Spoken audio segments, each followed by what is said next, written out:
be honest with you, I hadn't really ever done any big features before. They were talking about who are we going to get to do the score. Jerry Goldsmith had other commitments.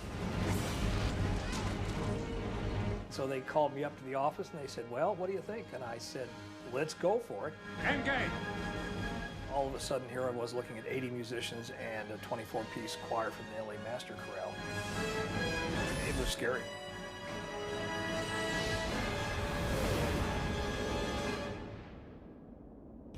I've done somewhere in the area of 300 plus shows for Trek at least. And so for each one, there's a minimum of, I would say, 15 to 25 individual pieces of music. And they all start with a pencil and a blank piece of paper, you know, just looking at it going. It was wonderful because I was with the process with producers and a director that I'd already worked with on the series for all those years. So it was a real convivial group. How does it feel to be back on the Enterprise bridge? On the series, of course, there were, rules that we went by.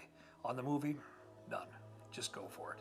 The thing that separates working on Generations from the series is the ability to use this fabulous choir. Because even with the great synthesizer choir sounds that are out there, nothing sounds like the real people. We kind of wanted it to follow in the arc of what had been established before. So what I did is I put whatever, my experiences into it. And, but basically I'd look at Goldsmith, I'd look at what James Horner had done in the past, and tried to keep some continuity going and yet still break away enough so that it had a little more sparkle to it. The main title theme I knew had to be glorious. It had to be big. I mean, look who I'm following, Jerry Goldsmith. And so it had to be something that just made you sit up and go, wait a minute, what is that? And so I included a lot of the tinkly synthesizer effects in with the real instruments and then had the horns just blasting out this motif. And tried to write a melody that was, up to the standards of what I hoped would be, those who would come before me. It was a lot of fun. I mean, we kicked it off on the stage and everybody in the booth went, whoa! So, a very happy moment.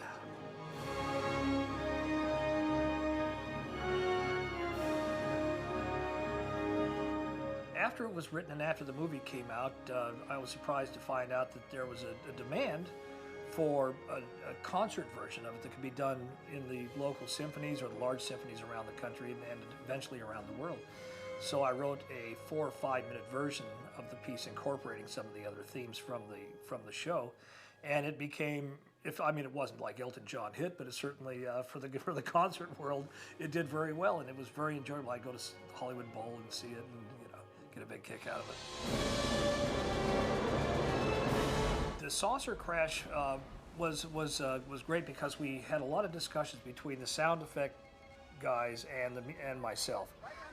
Where do I stop? Where do they come in? What takes precedence? And we decided, as in a number of areas in the film, such as the Klingon ship blowing up, I lead up to it and then just get out of the way. Let the sound effects guy have their moment.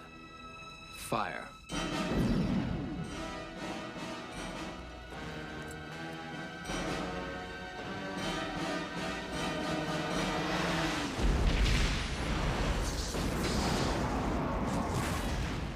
Actually, the shorter cues are some of my favorites. Data fighting the cat is a great one.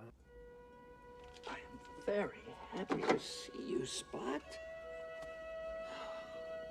Another family reunited.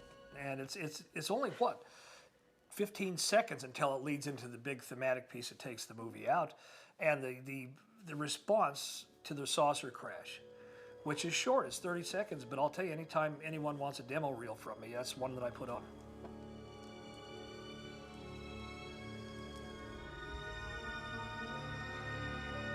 The Nexus scene was the toughest. We temp-tracked it with Mahler's Fifth Symphony, the Adagiato, which is this beautiful, beautiful piece. It slowly progresses from major to minor tonality. And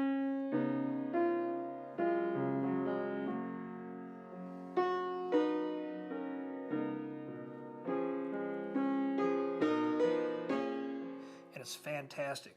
And so we listened to it, and I said, okay, this is great. Now let's do something totally different. So this is when I came up with the choral idea. With the 24 voices and being able to double track them and so forth, I ended up with this huge choral sound. So for the Nexus scene, which had Patrick Stewart, Whoopi, and everybody in this made-up life, I was able to use the choir as the main force, which I would never have been able to do on the series. And everybody just said, that's it.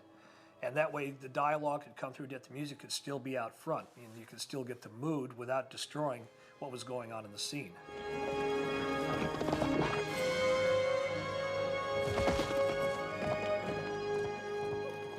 You know, that's the moment in the film where Shatner discovers that reality trumps fantasy.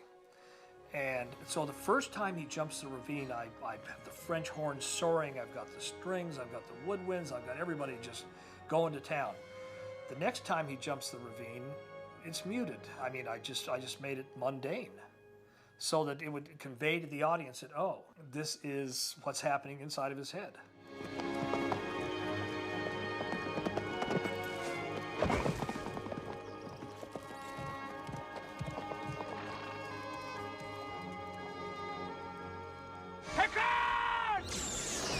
The action sequences are always the toughest because you have more notes. It's just a simple laws of physics. You're sitting there and your right hand's going, you know, and you've got 5 million notes to make 1 minute of music. The toughest part was the last 17 minutes of the show, which was a complete reshoot. And we had somewhere in the area of 10 days from the reshoot to where it had to go.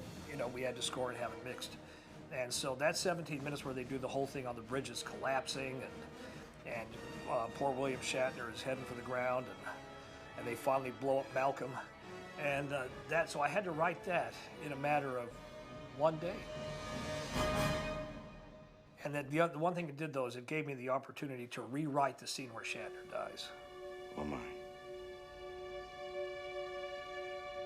So I rewrote that cue, and after, you know, with the lead up of all this intensity, to be able to just have the release of Shatner, you know, dying. Seeing it on the big screen was very exciting. I'd never had that experience before, and then I went with David Carson, the director, and I went to see it the first time, and it was funny because I think we saw it in Westwood, and he went back to the manager of the theater and said, "Turn it up, we can't hear it." And he did. And then when it was mixed for DVD, and Laserdisc, I think back then, they actually raised the levels of the music. When I look back at Star Trek, the series, of course, and the feature Generations, what comes to mind is what a great time we all had together as a group. There are 14 of us that made the entire 18 years of the 4 series. And camaraderie, wonderful friends, wonderful times. It was very difficult for me after Star Trek was over to work anywhere else because there was not that family feel that we had. I mean, it was a wonderful, wonderful group, and they were all wonderful times, and everybody respected everyone else, and we were great friends. I do miss that.